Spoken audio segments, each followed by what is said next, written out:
Hi, folks. A very warm welcome to season 3, episode 4 of the Lemons and Pineapples podcast.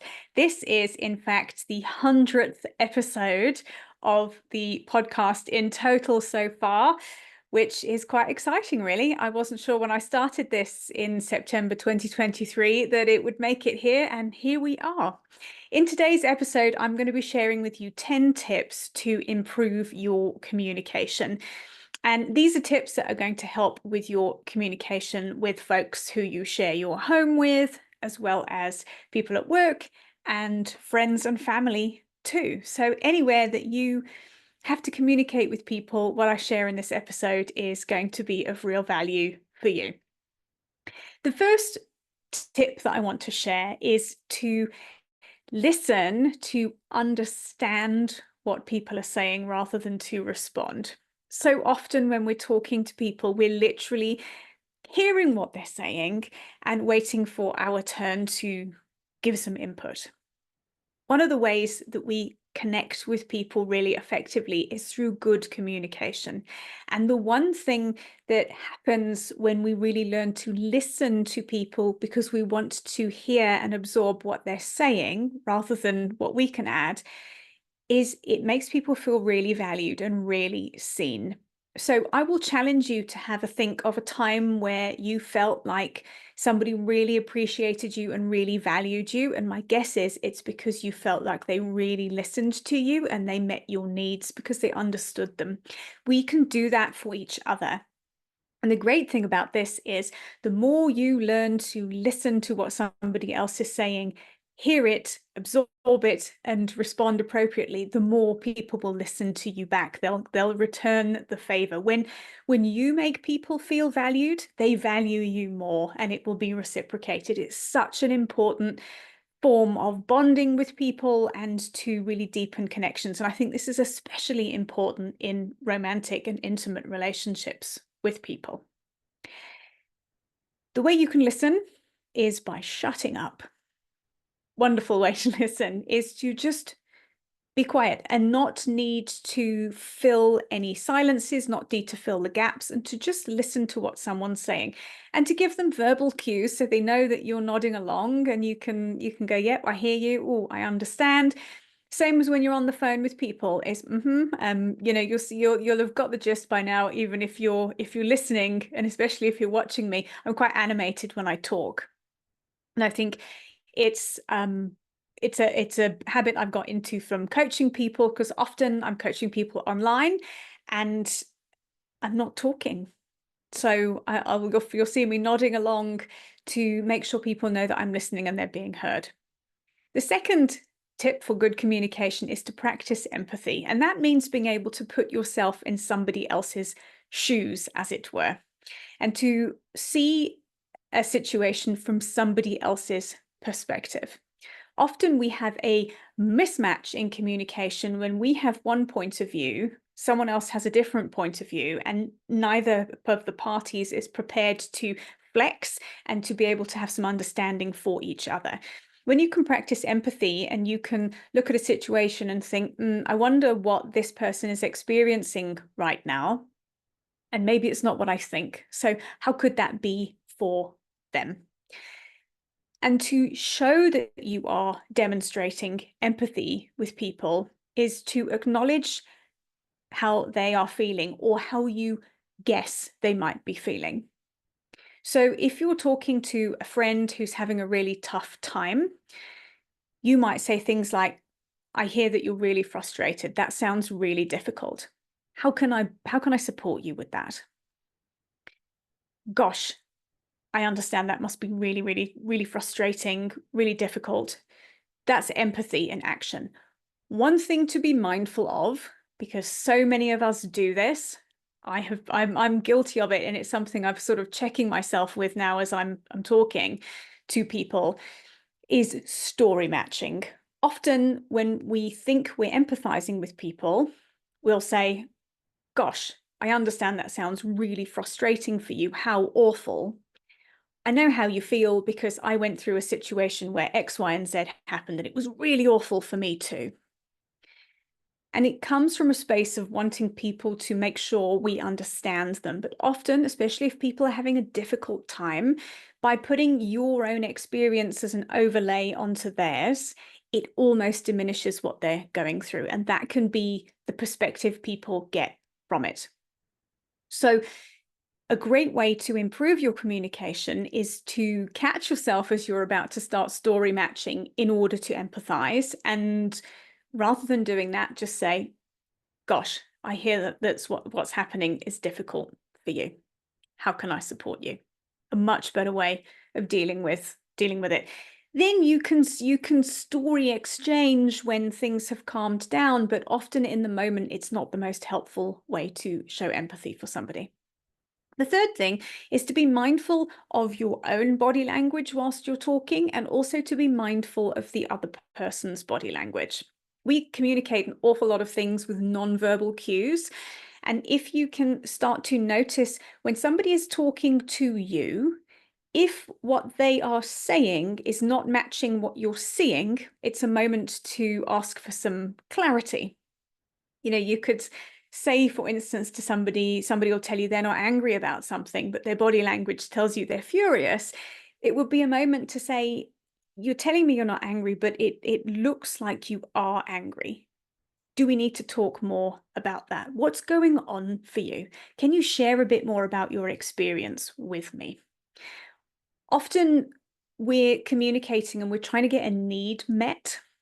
And sometimes if you haven't been taught to clearly communicate your needs, journey I've been on, and it's something I think a lot of people struggle with, having someone catch that and be able to say to you, you're saying one thing, but it looks like another.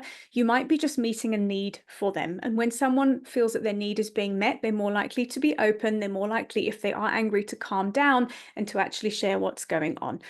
All we're ever doing when we're communicating with other people is seeking to be understood and seeking to have our needs met and seeking to be seen in some shape or form. So if you can offer that to somebody, that's really valuable. And when it comes to your own body language, just be mindful of making sure you are being present and in the moment with somebody when you're talking. You're not looking over to one side of the room or doing something else or looking at your phone or appearing to be distracted. Nothing says, I have no interest in what you're saying to me, quite like, scanning the room and not paying attention. So just be mindful of that and make sure you're physically very present when you're talking to people. The fourth thing is to use I statements rather than you statements when you're communicating something. This is a situation you'll often find in personal relationships and in marriages, in intimate relationships, is when you are communicating how you are feeling, we'll often place the blame on the other person. You make me feel like I don't matter when you don't answer the phone when I call. It's accusatory. It's throwing blame on the other person, and it's immediately going to put them onto the defensive. So they're not going to be listening to what you're saying when you've given an accusatory statement. They're going to be there waiting, preparing their defense. That is not a recipe for a good and constructive communication. A much better way of phrasing that, and again, this is just practice, is to say, I feel like I don't matter when I call you and you don't answer the phone. No blame attached. You're saying how you feel when the other person does a particular behavior. You're not saying that the other person is making you feel like that. You're clearly saying your behavior makes me feel a certain way. It's a subtle difference, but it's very transformative when you are having communication with people. You can also do it with colleagues at work. It's a really a good way to diffuse a potentially heightened situation, if you like. So when X happens, I feel, rather than when you do X, you make me feel.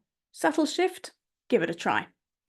The fifth thing is to ask open-ended questions when you want to get some more information from people. So if you've ever had a coaching session with me, you'll know I ask a lot of questions.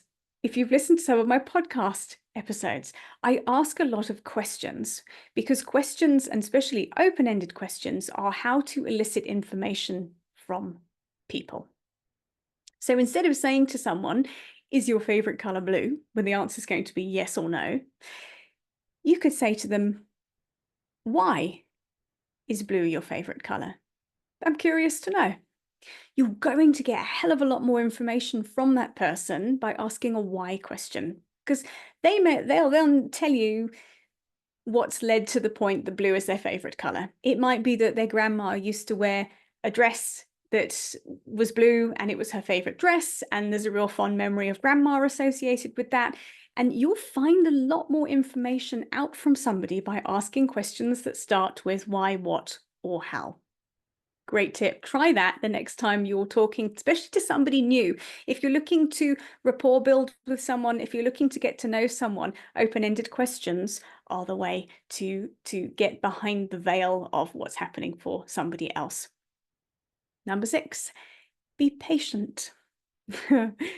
I chortle at this because this has been a big lesson for me with communication, is try and resist the urge to finish other people's sentences or preempt what they might want to be saying next.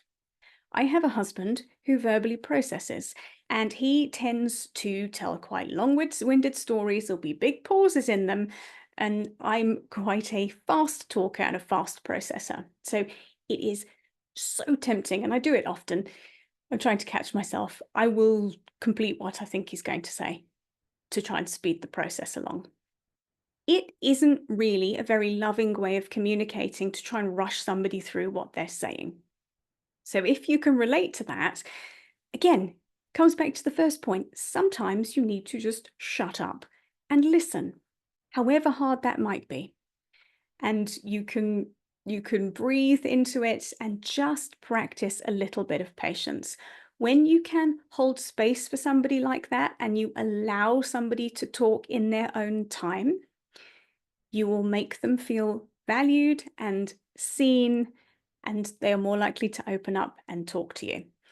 If this is a habit of somebody you know well, it might be that it's a conversational hiccup you can address by talking about it with an I statement and just explaining that when you're talking, perhaps you don't need quite so much information from them. Perhaps they could be a little bit more concise for you, but asked in a constructive and kind way.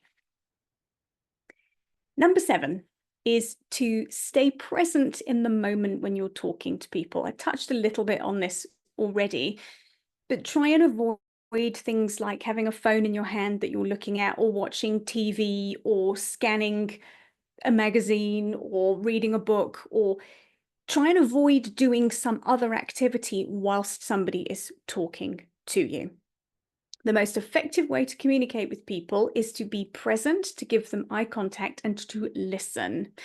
If it is not a convenient time and your partner is about to launch into an important, deep discussion about something and you can't focus and be present, that is an opportunity to say, I really want to hear what you're saying, what you have to say to me. I really want to have this discussion with you, but I'm quite distracted at the moment. I can't quite concentrate. Could we schedule this for another time? That is a really good way of dealing with conversations that you might not be quite ready or prepared to have, but that another person who's important in your life does want to have with you. That is far better to reschedule it than it is to stand there answering emails and not really listening, because nothing says, I don't really care that much about you, than scrolling through a phone whilst you're talking. And that probably isn't your intention, but that will be how it's picked up from somebody else. And then we talked a little bit about how when people don't feel like they're being heard, or they're being dismissed, they're going to get on the defensive, and it is not conducive for a good constructive conversation. Number 8, be direct and clear in your communications. And this is especially important when you're making a request from somebody for something. I cannot tell you the amount of times I have been on coaching calls with clients and they'll say to me, my boss doesn't listen to me. They don't ever do what I ask. I never get what I want. and I'm really unhappy about it, and I feel like I don't matter, and it makes me really angry. And I will say to said client, um, how have you made the request? Tell me exactly how you've made the request. And often it'll be something like, maybe you could help me get this thing done soon. No wonder they're being ignored. That's not a clear request for something. If you need something doing by a particular time frame, or you need help with something specifically, you have to learn to communicate. I need help with this. I need help with it today. When can we find time to do that? Could we pop something in your calendar for today? Being vague about requests will not get things done for you. Also, being passive aggressive and dropping hints about things you might like doing is not effective communication. I can remember when my daughter was still living with us, and the sink would be full of dirty dishes, and she'd go in there and pop another one in there and walk out.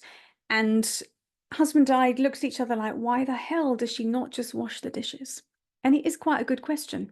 And this is a question lots of people will be asking themselves. Why, when the bin is full, does my partner not take it out? Surely he can see the bin is full.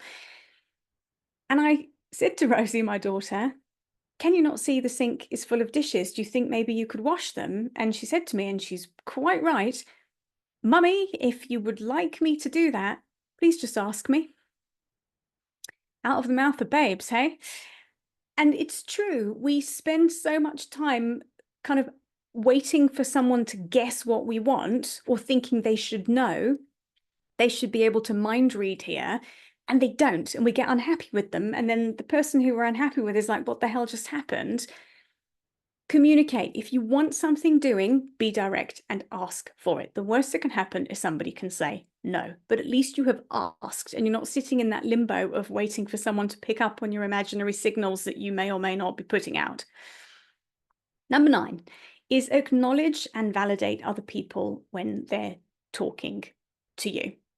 And this is especially important if you're talking to people who have a different point of view from you. If you're talking about a subject that you may not agree on, is to acknowledge somebody and show appreciation for their contribution to the conversation. That's a really good point. I don't quite agree with it, but I could see where you're coming from with that. It's coming back to that empathy piece. We're not always going to agree with everybody we're talking to about things. We all have differing points of view. But I think trying to insist that someone meets you where you're at all the time and not being able to meet them where they're at is unhelpful. So can you find some common ground in the conversation, even if that is acknowledging, yeah, that's your point of view is valid, even if you don't agree with it. And number 10, which I think is a really important one here. They're all really important, aren't they? Reflect on what it is you have actually heard rather than what it is you think you have heard. We are hearing what people are saying to us through the lens of our specific perspective. And especially when there are emotionally charged things happening, or especially when someone's talking to you about something that steps on one of your triggers, we are very likely to not really hear what's being said, but hear what we think has been said. So if you find yourself in this situation, it's really important to clarify. I'll share a bit of a light-hearted example with you. I went out for lunch recently with a friend, and I took my favorite brown dog along, and she was very good, and she sat at the table. And of course, as people were coming past, a lot of people stopped and said hello to her and started talking about their dogs, as people with dogs do. You know, the phones come out and here's a picture of my dog. One gentleman came over and he admired Ziggy, and he said, she looks a little bit like my dog I've got at home, only she's a bit more stocky and her legs aren't quite as long.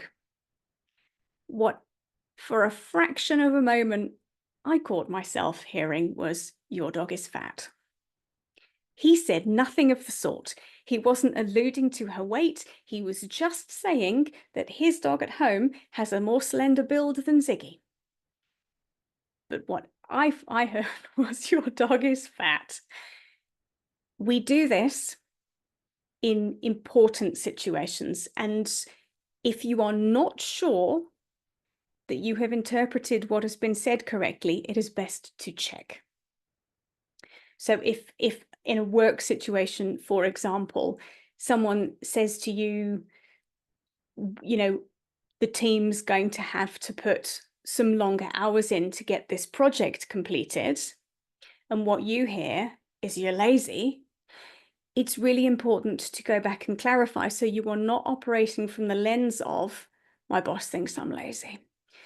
That isn't what was said. What was said was some longer hours need to be put in to get this project completed. So if you are not sure, make sure you go back and you just clarify what has been said or asked, so there isn't a misunderstanding that blows out of proportion when it shouldn't do. And the final thing I'll add here with this is that the underpinning of good communication is to be in a space where you are calm and internally coherent when you are talking to people. And by that, I mean your nervous system isn't activated. You are in a state of neutral. You're not triggered. You're not operating from a stressed or agitated state, because we are more likely to think we hear things that haven't been said when we're not in a state of calm. And this is one of the tools that I teach when I'm teaching heart math to people, is coherent communication. And it's a really powerful tool, and it's something that has quite literally been life-changing for me in my marriage and in my interpersonal relationships, of being able to really get calm and listen and make space for somebody else to talk.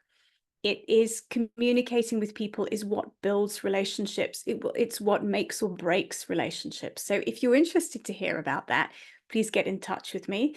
And of course, I have an opportunity this week for 5 people to have a free coaching session with me. So if you're interested in hearing more about heart math, if you would like to see what this whole coaching thing is about, this is a wonderful opportunity to try my coaching on for size. So if you are keen to do that, in the show notes, there is a link to apply for one of my 5 coaching sessions I have made available.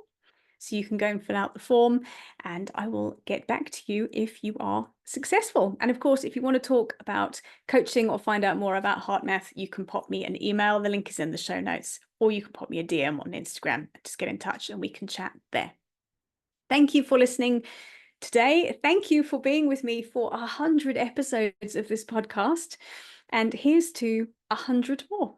I will see you same time next week. Thanks for joining. Bye for now.